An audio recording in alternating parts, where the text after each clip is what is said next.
Gente, vocês não sabem o que tá acontecendo aqui. Aqui, né, 4 horas da madrugada, eu se acordei, tava chovendo. Agora já é umas 6h02 já. E até agora tá chovendo. Até agora eu fiquei acordada até 6 horas. Já é 6 horas, eu vou mostrar como que tá aqui esse céu, pelo amor de Deus. E também deixa o like, a meta é 100 mil likes. E também se inscreve no canal. Olha só isso. Dá pra ver? Gente, não dá pra focar, mas acho que vocês estão... Quer dizer, está meio bom, né, pra vocês.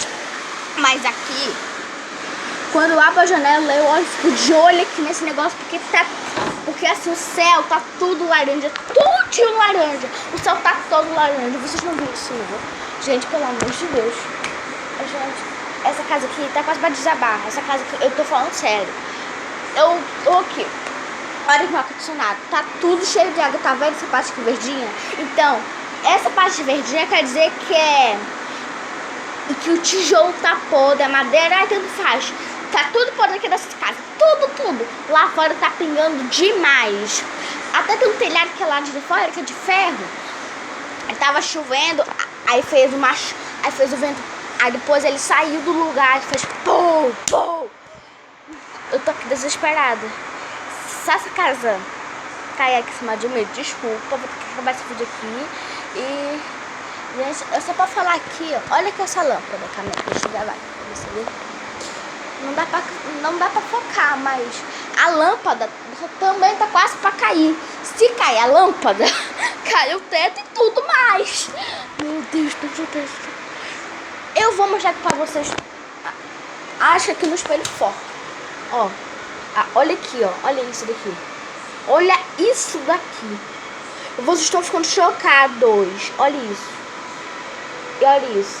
Tava pingando de água ontem. Do ar-condicionado. Foi ontem. E que começou isso.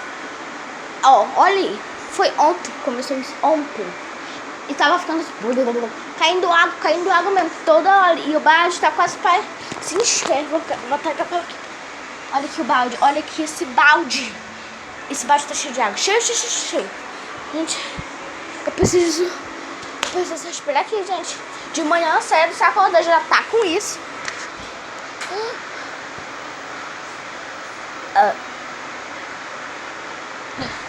Eu não quero falar mais porque, gente, o meu coração tá acelerado. Tudo tá acelerado, tudo. Gente, deixa eu sair do canal. Quando passar essa chuva aí, eu gravo pra vocês pra ficar tudo bem.